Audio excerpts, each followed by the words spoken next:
도착하겠노라라고 이렇게 연락이 왔습니다. 그래서 이 아내는 너무 기뻤습니다. 그러면서 남편은 돌아왔습니다. 돌아와가지고 자기 아내에게 너무나 고마워서 기다려주고 가정을 지켜준 거에 고마워서 기다리고 있는데, 이 아내는 5일만 되면은 역에 가서 자기 남편을 기다리고 있는 겁니다. 그래서 와서 여보 나 왔잖아 해도 돌아와 있는 그 남편이 자기 남편인 걸 모르는 겁니다. 그리고 기억상실증을 걸렸기 때문에 오직 다른 건 다 기억이 안 나는데 남편이 5일날 역에 온다는 이야기만 듣고 계속 그 마을 역 앞에 가서 하루 종일 기다리고 서 있는 겁니다. 남편은 여보 내가 왔다니까 나 여기 있잖아 이야기해도 이 사람은 물끄러미 그 남자만 쳐다봅니다. 그러면서 5일날 되면 여전히 역에 가서 기다리고 있는 거예요. 그러면서 기다리면서 그 영화는 끝나죠. 이 말이 지금 무슨 말이냐면 어떤 면으로 보면 우리가 이미 하나님으로부터 우리는 많은 것을 받았습니다. 이미 우리는 누리고 있어요. 이미 내 곁에 내 주위에 정말 하나님께서 우리의 가정, 아름다운 가정, 자녀들 또 내게 필요한 것들 다 주셨어요. 그런데도 여전히 우리는 그것을 누리지 못하고 역에 가서 기다리고 있는 그 여인처럼 거기 가서 여전히 하나님 앞에 안 준다고 아직도 하나님이 주지 않으셨다라고 우리는 원망하고 불평하고 있는 우리의 삶의 현주소를 우리는 보게 됩니다.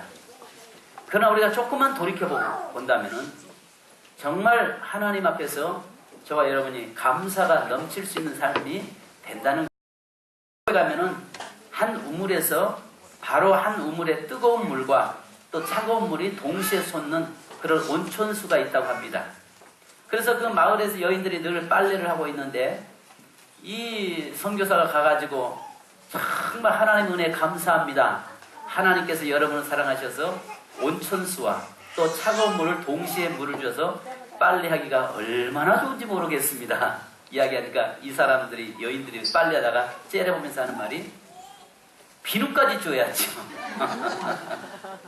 이 물 줬으면 비누까지 줘야죠. 그러더라고 합니다.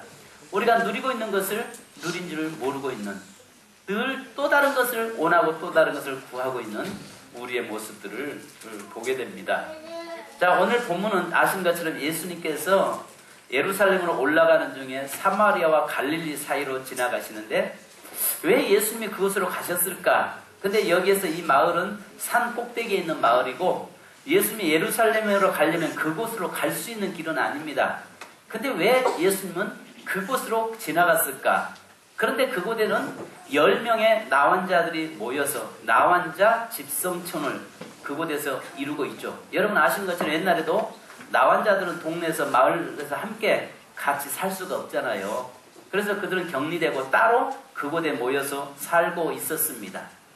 근데 예수님이 지나가신다는 이야기를 듣고 그 10사람이 예수님 앞에 달려와서 먼 발치서, 왜냐면 가까이 오면은 돌에 맞기 때문에 가까이 오지 못하면서 나사렛 예수여 우리를 불쌍히 여기소서라고 이야기합니다. 그럴 때 예수님께서 뭐라고 말씀하십니까? 너희의 모든 병이 깨끗하게 나았다라고 주님께서 말씀합니다. 그러면서 뭐라고 이야기하냐면 이제 너희들이 가서 제사장에게 너희의 모습을 보여라 라고 이야기를 하죠. 그런데 여기에서 보니까 가는 중에 다 나아버렸어요. 10사람이 다 깨끗이 나아버렸어요. 근데 정작 여기서 우리에게 돌아온 사람은 유대인들이 아니라 사마리아 사람, 그때 당시 죄인 취급받았던 사람이었던 그 사마리아 한 사람만 와서 18절에 보니까 이방인 외에는 하나님께 영광을 돌리려 돌아온 자가 없느냐 하시고 이렇게 이야기합니다. 사실 똑같이 은혜를 받았는데 정작 가장 은혜 받은 자, 감사해야 될 자들은 감사하지 않고 오히려 감사 안 해도 될 자들이 와서 감사했다라고 이야기합니다.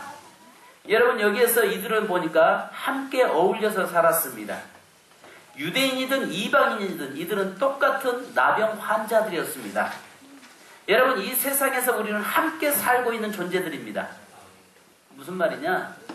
이 나환자들은 유대인이든 사마리아인이든 할 것 없이 나병에 걸리니까 유대인 따로 사마리아인 따로 이렇게 따로 구분해서 사는 것이 아니라 함께 같이 어울려 살더라는 것입니다. 자, 우리가 이 세상에서 하나님을 믿든 하나님을 믿는지 않든 간에 우리는 모두 함께 사는 존재들입니다. 그런데 중요한 것은 여기서 우리에게 말씀하는 것은 우리에게 뭘 말씀하는 똑같이 다 환자들이라는 거죠. 이 말은 우리가 똑같이 세상에 함께 살고 있는 모든 자가 다 죄인이라는 사실이죠. 다 죄인이잖아요. 자, 그런데 특별히 죄인인데 오늘 여기서 주님이 우리에게 말씀하려고 하는 것이 뭐냐면은 똑같이 죄인인데 그래도 은혜를 받았던 사람들, 그래도 아브라함의 자손으로 특혜를 받았던 사람들, 그래도 아브라함의 자손으로 선택받아서 그들의 그 하나님의 은혜를 누리고 있었던 그 사람들이 감사해야 되는데 그 사람들은 감사하지 않고 오히려 이 사람들보다도 도저히 구원받을 수 없다라고 생각했고 스스로 나는 죄인이라고 생각하고 스스로 소외되고 스스로 낮아졌던 그 사마리아인 사람, 이 사람만이 와서 감사하더라는 것입니다. 오늘 정말 감사해야 될 자가 어디 있어요? 바로 내가 아니겠어요? 정말 세상에서 우리가 살면서 가장 감사해야 될 존재가 나라는 거죠. 근데 오늘 우리는 살면서 감사를 잃어버리고 살고 있지는 않는가 생각을 해봐야 됩니다.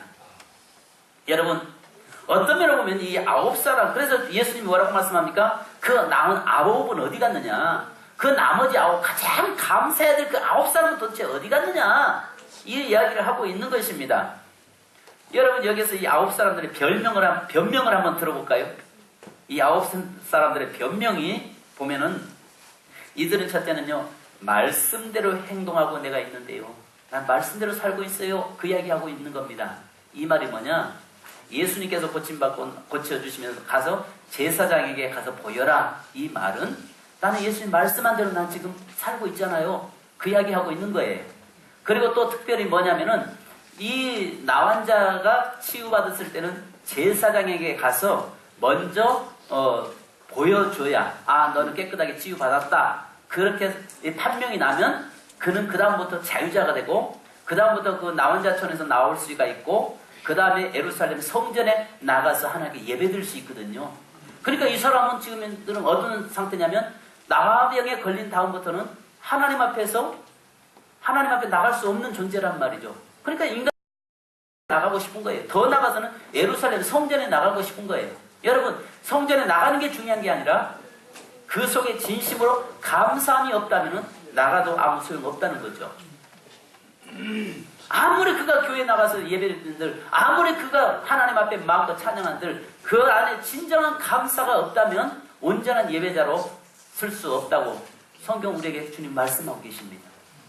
여러분, 그 다음에 이 사람들 보면 난 말씀대로 살려고 지금 살고 있는데요. 난 지금 말씀대로 살고 있는데 무슨 감사합니까? 이제 내가 이렇게 살면 되는 거지. 지금 그 이야기입니다. 또 한편으로는 지금 이 사람들은요, 그 오랫동안 가족들과 떨어져 있는 거 아니겠습니까? 나중에 감사하도 되지 않습니까? 아니, 꼭 지금 해야 됩니까? 나중에 감사하면 되죠. 이런 이야기 할 수 있는 거죠. 왜?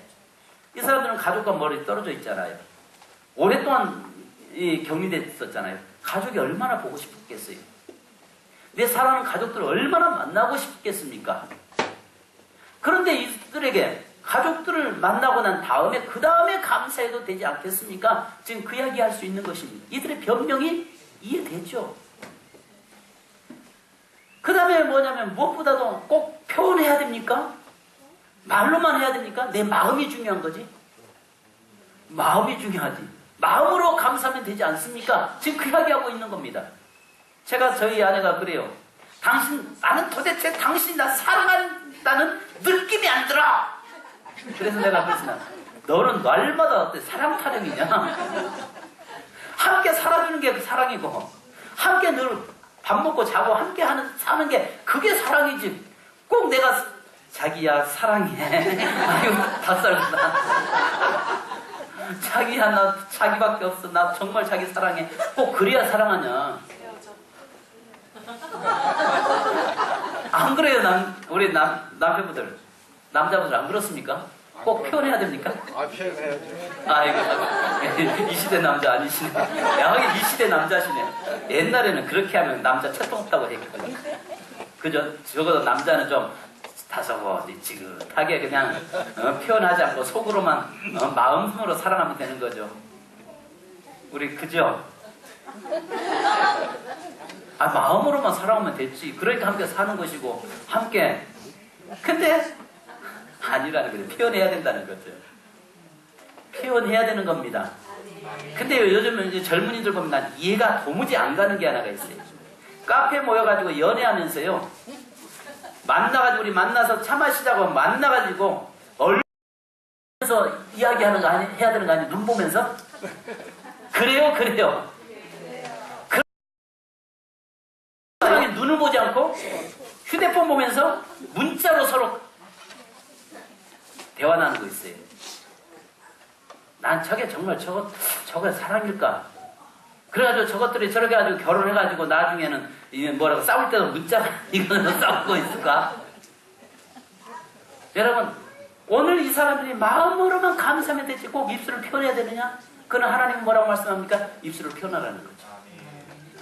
내 남편에게도 표현하고 자녀에게도 표현하고 하나님에게도 표현하고 성도들에게도 표현하고 날마다 감사합니다. 사랑합니다. 늘 그렇게 표현하라는 것입니다.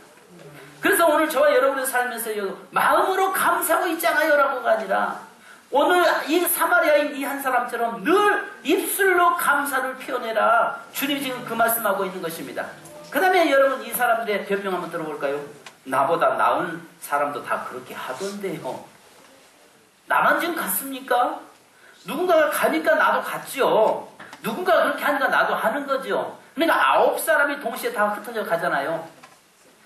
누군가가 나보다 더, 저 사람은 나보다 더 나은 사람 같은데 저 사람이 하니까 나도 한 거지. 꼭 저 사람들이 그렇게 했기 때문에 나도 따라서 가는 것입니다. 지금 그 이야기를 하고 있는 것입니다. 아마 9분 다른 사람들을 보았을 것입니다. 사마리아인 말고는 옆을 봐도 앞을 봐도 다 집으로 가고 있습니다. 다른 사람도 다 집으로 가고 있네요. 나보다도 믿음 좋다는 사람도 집으로 가고 있어요. 나보다 믿음 좋은 우리 교회 저 집사님 저렇게 보세요. 장로님도 저렇게 사는데요. 그게 아니라 다른 사람 하든 말든 다른 사람 어떻게 살든 말든 내가 중요한 것입니다. 내가 주님과의 나와의 관계 속에서 작은 것에도 감사할 수 있는 자가 되어야 됩니다. 그래서 여러분 그랬잖아요. 정말 이 전깃불을 보고 감사한 자는 달빛을 보고 감사하고 달빛을 보고 감사한 자는 햇빛을 보고도 감사할 수 있다. 그러나 아무리 내게 작은 것에 감사를 잃어버린 사람은 아무리 큰 것을 갖다 안겨줘도 감사하지 않는다는 거지요. 여러분 오늘 저와 여러분들이 저와 우리의 삶에서 늘 이 9사람처럼 이런 변명을 하지 않기를 바라겠습니다. 온전히 감사로 표현하고 늘 감사할 수 있는 저와 여러분이 되기를 바랍니다. 그래서 시편 50편 23절에 말씀합니다. 감사로 제사를 드린 자가 나를 영화롭게 하나니 그 행위를 옳게 하는 자에게 내가 하나님의 구원을 보이리라. 여러분 오늘 우리의 삶에서 무엇보다도 감사합니다라고 하는 이 단어가 사라지지 않기를 바랍니다. 자녀들에게도 그걸 가르치셔야 돼요. 늘 감사합니다. 감사합니다. 그래서요 그 영어에서 아시는 것처럼 땡큐라는 말을 늘 그 사람들은 쓰잖아요. 땡큐 땡큐 땡큐 감사합니다. 감사합니다. 감사합니다. 그런데 오늘 우리들은요 하나님 앞에도 감사 표현해야 되겠지만 아내에게도 여보 고마워. 자녀들에게도 내 자녀 대해준 거 고맙다. 내 자녀로 자라준 것도 고맙다. 여러분 공부 못해도 상관없어요. 그냥 공부 못한다고 눈에서 레이저 광선이 나 발사되고 그냥 부모들이 죽이려고 살려고 난리칠 것이 아니라 여러분 공부 못하면 좀 어때요? 공부 못했다고 해서 그 인생이 실패자입니까? 학교에서 꼴등했다고 해서 그 아이가 실패자입니까? 한 가지 여러분 보셔야 할 것이 있어요. 머리 좋은 사람은요 다른 사람 밑에서요 직원으로밖에 못 쓰더라고요. 근데 머리 나쁜 사람이 오히려 CEO가 돼서 그 머리 좋은 사람들을 직원으로 쓰더라고요. 그잖아요. 그러니까 모든 면에서 우리가 이 삶 속에서 감사거리가 없는 게 없어요. 전부 감사밖에 없는 겁니다. 이미 우리는 다 받았잖아요. 이미 하나님이 오늘 주셨잖아요. 1년 동안 여러분 돌이켜 보십시오. 지나온 삶을 돌이켜 보면 감사가 너무 많잖아요. 그러면 내가 늘 스스로 감사합니다, 감사합니다. 그것도 그저 지나가는 말로 감사합니다가 아니라 내 마음이 오늘 여기에 말씀한 것처럼 사마리아 이 사람처럼 주님 앞에 달려와서 감사합니다라고 영광 돌리고 있는 그 모습처럼 내가 구원받은 거예요. 감사하고 내가 나보다 더 잘나고 더 똑똑한 사람 많은데 그런 나를 하나님의 자녀 삼아주심에 감사하고 또 비록 내 가정에 내 자녀들 연약하고 비록 머리가 나 닮아서 좀 따라주지는 못할지라도 그러나 그 내 자녀로 건강하게 자라준 데에 감사하고 나와 함께 늘 동행자가 있어주며 감사할 수 있는 저와 여러분이 되기를 주님의 이름으로 축원합니다. 그렇다면 오늘 여기서 본문에 보니까 감사한 자는 16절로 17절에 보니까 사마리아 한 사람이었다라고 이야기합니다. 죄인이라고 이야기했던 그가 도저히 구원받을 수 없다고 했던 그가 주님 앞에 나와서 감사하고 있는 것입니다. 그러면서 19절 다 같이 한번 읽어보십시다. 19절 한 절만 읽고 우리 기도하겠습니다. 그에게 이르되 일어나 가라 내 믿음이 너를 구원하였습니다 하시더라. 아멘. 오히려 감사하니까 하나님께서 주님께서 그를 구원시키는 구원받은 백성으로 주님이 세우시더라는 것입니다. 오늘 여기서 이 아홉 사람들의 그 핑계 그런 핑계 하는 것처럼 저와 여러분이 핑계되지 않고 오히려 늘 감사할 수 있는 삶이 되기를 주님의 이름으로 축원합니다. 여러분 우리에게는 너무 많은 것을 받았습니다. 너무 우리에게는 많은 것을 지금 누리고 있습니다. 그런데요 세상 것을 아무 구하려고 하지 마십시오. 왜냐면요 여러분 제가 뉴스에 보니까 일본에 쓰나미가 올 때 보니까요 사람들이 평생 뭐 하는 거잖아요. 근데 한번 그 파도가 확 몰려왔다가 싹 빠지는 순간에 그 집에 있는 모든 것이 전부 다 쓰레기가 돼가지고 바다로 흘러 들어가더라고요. 여러분 보셨잖아요. 평생 모아놨던 거 그거에 목숨 걸고 모으려고 목숨 걸고 갔다가 모아놨는데 나름대로 꾸며놨는데 쓰나미가 와서 바다에서 그 바닷물들이 확 몰려왔다가 딱 왔다가 가는 순간에 전부 다 쓰레기가 돼버리더라고요. 그죠? 그래요. 여러분 내가 살면서 내가 지금 있으면 만족하고 감사하고 지금 있으면 내가 하나님께 나의 삶을 지켜주시네 감사하는 저와 여러분 되기를 주님의 이름으로 축원합니다. 기도하겠습니다. 하나님 감사합니다. 우리의 모든 삶 속에서 감사한 자가 되기 원합니다. 하나님 어떤 환경에서도 없다고 하지 않게 하시고 있음에 감사하고 내게 이미 주어졌음에 감사하고 내게 하나님은 누리고 있음에 감사할 수 있는 저희가 되기 원합니다. 이 아홉 사람이 제일 먼저 달려와서 감사해야 될 자들인데도 가장 많은 것을 누렸음에도 불구하고 그들은 감사함을 잊어버렸고 오히려 사마리아 이 한 사람은 정말 감사할 수 없는 환경이었지만 그러나 그는 감사했던 것을 그래서 주님은 나머지 아홉 사람은 어디 갔느냐라고 말씀하는데 그 아홉 사람의 자리에 우리가 서지 않게 하옵소서. 예수님의 이름으로 기도하옵나이다. 아멘.